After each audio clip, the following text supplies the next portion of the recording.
Hello everyone, welcome to Chemizens. और जैसा कि आप सभी जानते हैं, आज CTS 2 का पेपर था। राइट, आई होप आप सब लोगों ने अच्छा किया होगा। And here I am there to solve all the chemistry questions. Okay, as Chemizens is meant for all the chemistry questions, so I can give you answers of all the chemistry questions. And definitely question सारे 9th और 10th NCERT के direct questions थे। ठीक है। और अगर paper का analysis किया जाए तो वो कुछ इस तरह है। देखिए, टोटली जो क्वेश्चन आए थे, there were 11 questions asked. Right, so 11 questions थे। इसमें 3 question acid base and salt से आए थे, class 10 chapter 2। Okay, metals and non metal से 4 क्वेश्चंस आए थे। फिर आप देख सकते हैं atoms and molecule 1 question, chemistry in everyday life 1 question, miscellaneous chemistry से 1 क्वेश्चन था, और 1 क्वेश्चन करंट अफेयर से था जो केमिस्ट्री से रिलेटेड था, तो मैं उसको भी कंसिडर कर रहा हूँ। ठीक है। सो टोटल आप देख सकते हैं 11 क्वेश्चन आए थे इस CDS के पेपर में। राइट, चलिए उन सब का सोल्यूशंस देखते हैं एक एक करके। सो पहला क्वेश्चन बहुत ही आसान, कि जो नेटल लीव्स होते हैं ना, वो कौन सा फ्लूइड इंजेक्ट करते हैं, है ना। तो आप इसमें फॉर्मिक एसिड भी लिख सकते हैं और मेथनोइक एसिड भी लिख सकते हैं, जिसका फॉर्मूला होता है HCOOH। ठीक है। सो इसका सही आंसर था ऑप्शन ए। ठीक है, नेटल स्टिंग या एंड स्टिंग या bee sting, they all contain methanoic acid. Okay, so I hope you have answered this question correct. हाँ, by the way, I have taken set A, है ना। मैंने CDS का set A लिया है। This is for everyone's information. So आप उसी के हिसाब से आंसर मैच कर सकते हैं। राइट, अगला जो आपको बताना चाह रहा था कि नेटल में एसिड होता है, तो इसका क्योर कैसे करते हैं। इसी के पास में एक प्लांट पाया जाता है जिसको बोलते हैं डॉग प्लांट। ठीक है ना। तो ये डॉग प्लांट को आप रब करने से उसका जो एसिडिटी होता है वो न्यूट्रलाइज हो जाता है, और इस तरह से इस प्रॉब्लम का सॉल्यूशन हम लोग निकाल सकते हैं। राइट, सो कभी कभी ये भी पूछा जा सकता है। So please keep this in your mind, whether it is ant sting, bee sting या नेटल स्टिंग, वो जो कि एसिडिक इन नेचर होते हैं, they contain methanoic acid. Right, so उसको डॉग प्लांट से सुधारा जा सकता है। Right, next question, milk of magnesia. आपको पता है ये एक माइल्ड बेस होता है। कभी भी आपके पेट में इनडाइजेशन होता है, सो बेसिकली आपके पेट में एसिड बढ़ जाता है, तो उसको काउंटर इफेक्ट करने के लिए हमें क्या डालना पड़ेगा, हमें बेस डालना पड़ेगा। राइट, और स्ट्रॉन्ग बेस नहीं डाल सकते क्योंकि स्ट्रॉन्ग बेस इक्वली कोरोसिव होते हैं। सो यहाँ पे जो सही आंसर होगा वो ऑप्शन बी होगा। हमें एक माइल्ड बेस लेना पड़ेगा, milk of magnesia. And the formula of milk of magnesia is magnesium hydroxide.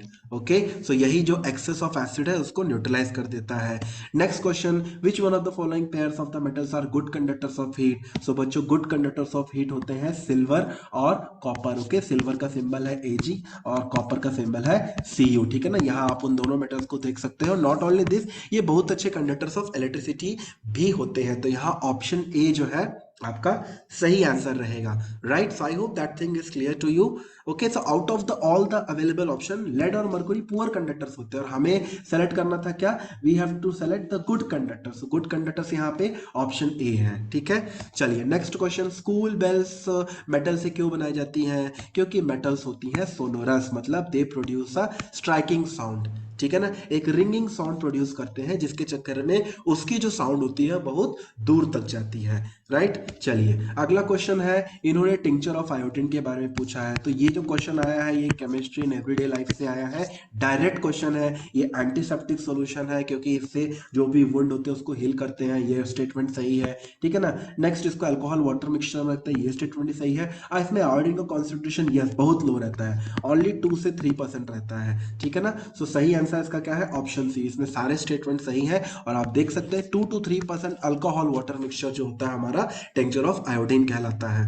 Right, moving on to the next question, ये एटम्स एंड मॉलिक्यूल क्लास 9 से क्वेश्चन आया था कि क्लोरीन के साथ आइसो इलेक्ट्रॉनिक कौन है। ठीक है ना। सो बेसिकली हमें जानना पड़ेगा कि क्लोरीन में कितने आइसो इलेक्ट्रॉनिक होने के बाद कितने इलेक्ट्रॉन्स हैं। सो देखो बच्चों, ये है क्लोरीन, इसका एटॉमिक नंबर क्या है, 17। राइट, सो इसमें के शेल में 2 इलेक्ट्रॉन रहेंगे, एल शेल में 8 इलेक्ट्रॉन रहेंगे, और एम शेल में कितने रहेंगे, 7।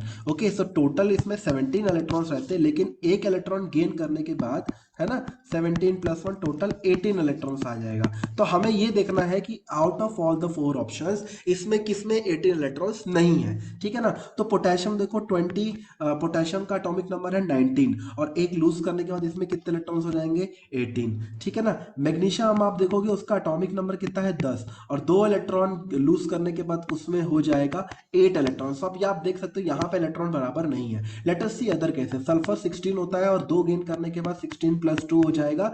सो इसमें भी 18 इलेक्ट्रॉन्स इलेक्ट्रॉन्स है, राइट। फॉस्फोरस का इलेक्ट्रॉनिक एटॉमिक नंबर होता है 15 और 3 इलेक्ट्रॉन्स गेन करने के बाद ये बन जाता है 18। सो आप यहाँ पे देख सकते हो कि पोटाशियम, सल्फर और फॉस्फोरस तीनों में 18 इलेक्ट्रॉन्स है, तो ये आइसोइलेक्ट्रॉनिक है, बाकी मैग्नीशियम आइसोइलेक्ट्रॉनिक नहीं है। तो यहाँ पे हमारा जो सही आंसर होगा that will be magnesium +2।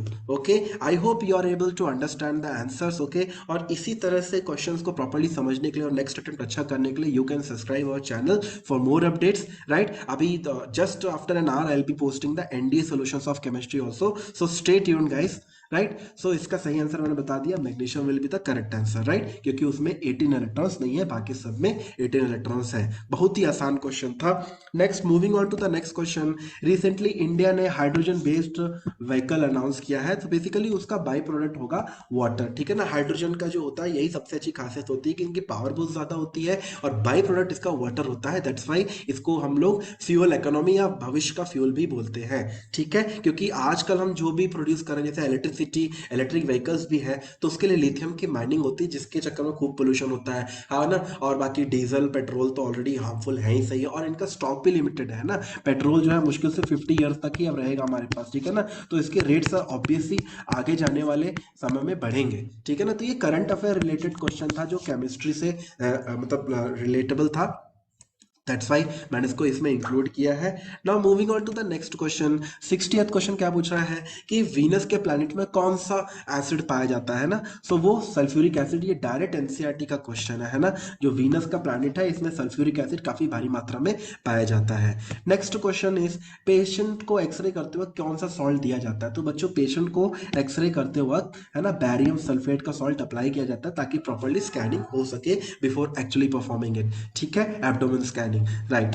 Next question है, storage of biological tissue such as blood organ semen requires low temperature which is used upon the usage of liquid nitrogen, ठीक है ना। इसको लिक्विड नाइट्रोजन क्या होता है, प्रिजर्वेशन में काम आता है। अभी भी कई लोग जो है ना यूएसए में एक laboratory, I think crypto laboratory बोलते हैं, है ना, तो उसमें जो है बहुत सारी बॉडीज उन्होंने स्टोर करके रखी है कि भविष्य में कभी उनकी बीमारी का इलाज आया तो उन्हें वापस जिंदा किया जा सके। ओके, अब ये फुलिशनेस है कि नहीं वो मुझे नहीं पता, बट डेफिनेटली लिक्विड नाइट्रोजन उसको प्रिजर्व करते हैं, और इस चीज को बोलते हैं हम लोग क्रिप्टो प्रिजर्वेशन, ठीक है ना। That is known as crypto preservation, ठीक है। तो ऐसे क्रायोजेनिक लैब्स होते हैं जहां इसको अच्छे, मतलब आपको पता है, इसको -194 ऐसे डिग्री सेल्सियस टेम्परेचर में रखा जाता है। ओके, नेक्स्ट क्वेश्चन जो है हमारा कि रेलवे ट्रैक्स को ज्वाइन करने में, ठीक है ना, रेलवे ट्रैक्स को ज्वाइन करने में कौन सी रिएक्शन होती है बच्चों। बेसिकली वो होती है थर्माइट रिएक्शन। ओके, ये रिएक्शन होती है थर्माइट रिएक्शन। आपको पता है एल्यूमिनियम ज्यादा रिएक्टिव है आयरन से according to reactivity series,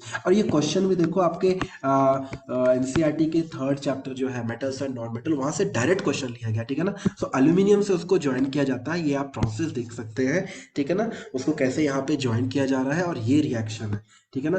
aluminium और आयरन ऑक्साइड रिएक्ट करके एल्यूमिनियम ऑक्साइड प्लस आयरन देता है। तो इस तरह से यहाँ पे आप लोग ये थर्माइट रिएक्शन होते हुए भी देख सकते हैं, राइट। सो इसका ऑप्शन क्या है, इसका ऑप्शन है A, right. So friends, this all were the CDS questions, okay, of chemistry. तो मैंने सेट ए लिया था, आप भी इसी हिसाब से देख सकते हैं। And stay tuned and subscribe to this channel because immediately अभी उनका पेपर चल रहा है जनरल स्टडीज का, जैसे ही एनडीए का पेपर हो जाता है I will be uploading the solutions. Okay, so till then everyone, I wish you all the very best, and if you want to prepare for all the defense examination with respect to chemistry, sole chemistry based preparation, do join this channel and definitely you will be helped a lot. Till then everyone, stay blessed, keep learning. Thank you. Jai Hind.